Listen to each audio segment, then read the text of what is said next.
You probably look at the tuning fork badge and think of bulletproof reliability. You think of the R1 screaming at the track or the MT-07 wheeling through traffic without skipping a beat. It's easy to assume Yamaha has always been the gold standard for Japanese engineering quality, but that assumption is wrong. While they've built some of the greatest machines on two wheels, they've also produced engineering disasters that left owners stranded on the side of the road and nearly bankrupted the company's motorcycle division. We're going to break down the 5 absolute worst models that betrayed the brand, followed by the 5 legends that redeemed it. Let's start with the failures, specifically the bike that was supposed to kill the Honda CB750, but killed its own reputation instead, the TX750. Coming in at number 5 is the bike that taught Yamaha a painful lesson about over-engineering, the TX750. To compete with Honda's CB750, Yamaha needed a serious 4-stroke contender. The TX750 was their answer, promising to solve parallel twin vibration with a revolutionary omni-phase balancer system. In theory, the counter-rotating weights made the engine smooth as glass. In reality, they whipped through the oil sump like a high-speed blender, turning the lubricant into frothy foam. Foam doesn't lubricate. It's full of air bubbles that can't protect metal. Within a few thousand miles, the foamy oil would starve the crankshaft bearings, generating massive heat that warped cylinder heads and seized engines. Yamaha rushed out oil coolers and deeper sumps, but the damage was done. While a Honda CB750 could run for 100,000 miles, the TX750 struggled to survive its warranty period. If the TX750 was a slow burn, number 4 was in immediate danger. The SC500 was a 496 cubic centimeter 2-stroke single intended for desert racing, built when chassis technology was light years behind engine power. It earned the nickname Widowmaker, not out of respect, but out of fear. The flaw was a terrifying combination of a flexible chassis and a light switch power band. At speed, the frame flexed so badly it caused violent headshake. Worse, the engine was notorious for running lean and seizing. You'd chop the throttle entering a corner, the piston would seize, the rear wheel would lock, and you'd be high-sided over the bars instantly. Combined with a clumsy 4-speed transmission that required constant shifting, it was physically punishing to ride. The only silver lining? This disaster forced Yamaha to rethink off-road geometry, leading directly to the legendary monoshock system. Number 3 didn't kill riders, but it killed their dignity. The first-generation Virago 750 was Yamaha's attempt at a V-twin cruiser. It was a decent bike with one fatal flaw: the starter system. The starter clutch design was fundamentally broken. The engagement mechanism used soft materials that wore out rapidly. After a few months, pressing the start button wouldn't fire the bike. It produced a horrific metal-on-metal grinding noise described as rocks in a blender. It was loud enough to turn heads at a gas station, for all the wrong reasons. Eventually, the starter would strip its teeth completely, leaving you stranded. Even Yamaha's shim kits and fixes failed to solve the problem permanently. The Virago became a laughingstock solely because of this cheap component. If you find one for sale today, ask the seller to start it cold and listen for the rocks. While those first 3 entries were mechanical failures where parts simply stopped working, the next 2 disasters are different. These weren't accidents caused by bad metallurgy or cheap starter gears. They were disasters of corporate strategy, arrogant over-engineering, and in the number 1 spot, a flat-out marketing lie that cost the company millions in refunds and credibility: the GTS 1000. In the early 90s, Yamaha decided to reinvent the wheel, literally. They wanted to prove they were the most advanced manufacturer on Earth, so they built the GTS 1000. This bike was designed to be the ultimate sport tourer, packed with technology that was basically science fiction at the time: electronic fuel injection, ABS brakes, and a catalytic converter. But the headline feature was the RADD front end. Instead of traditional telescopic forks, the GTS used a massive Omega chassis with a single-sided swing arm on the front and hub center steering. The engineering goal was noble. They wanted to separate steering forces from braking forces. On a normal motorcycle, when you brake hard, the front suspension compresses, or dives, which changes the geometry and stability. On the GTS 1000, the front end stayed completely flat under heavy braking. In a laboratory, this was superior. In the real world, it was a failure of rider psychology. Riders rely on that front-end dive to sense how much grip the front tire has as they enter a corner. When Yamaha took that feedback away, the steering felt numb and disconnected. Furthermore, this technology was incredibly heavy and insanely expensive. The GTS 1000 cost as much as a compact car. For the price of one GTS, you could almost buy two Honda CBRs. The market rejected it instantly. Sport touring riders looked at the price tag, looked at the complexity, and just bought a Honda ST 1100 or a Kawasaki Concours. The GTS 1000 solved a physics problem that didn't really need solving and created new problems, weight and cost, that nobody wanted.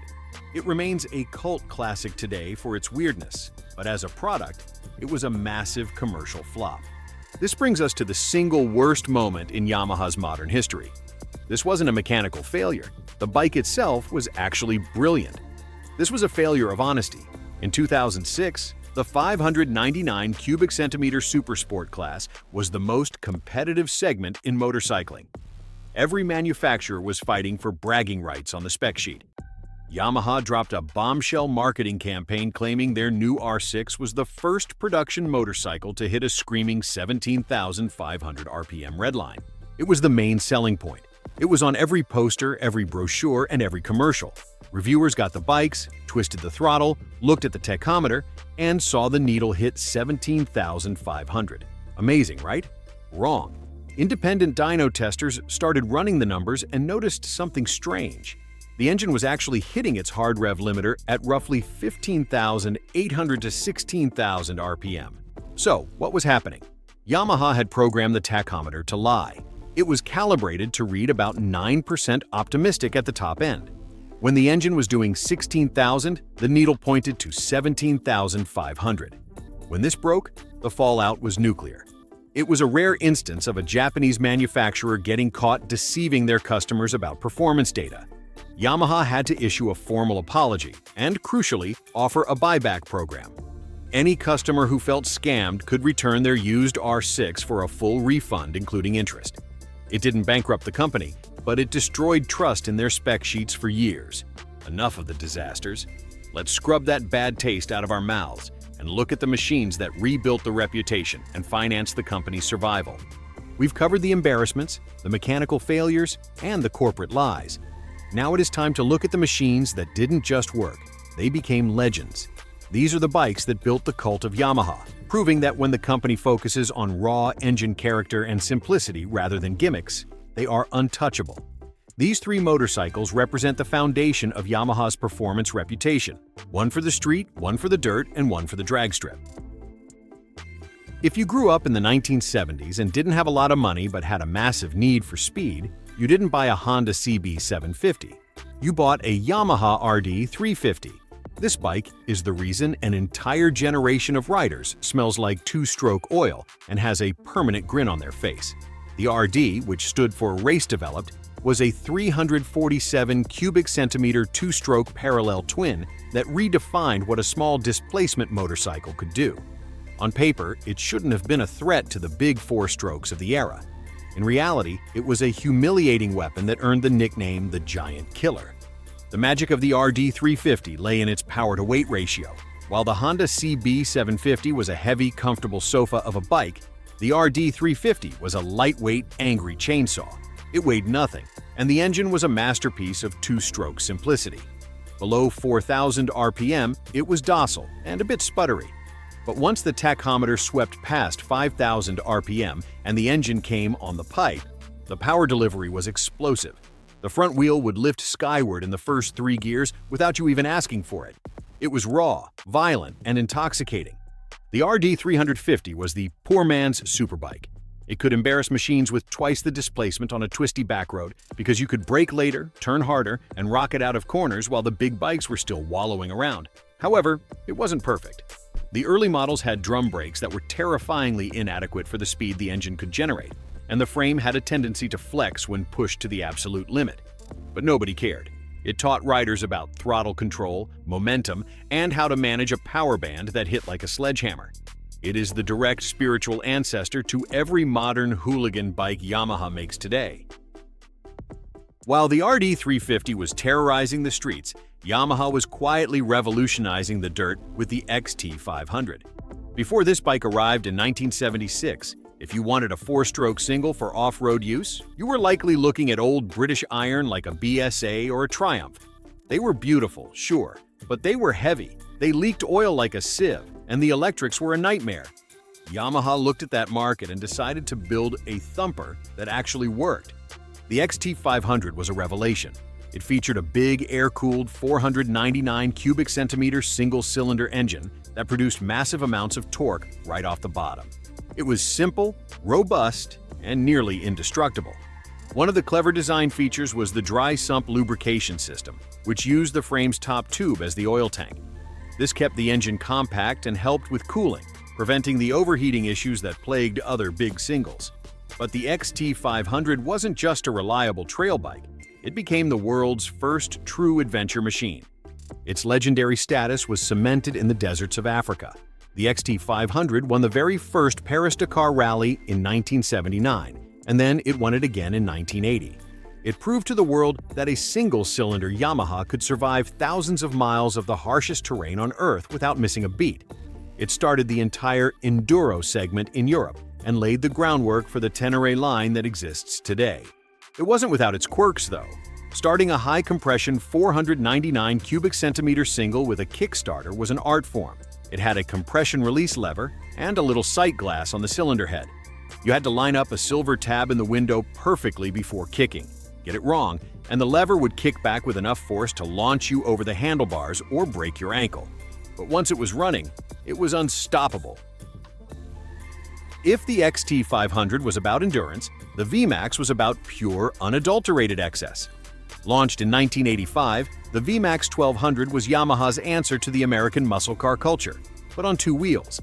There had been fast cruisers before, like the Honda Magna, but nothing prepared the world for the VMAX. It looked like a dragster that had escaped from a comic book, with massive faux air scoops and a fat rear tire.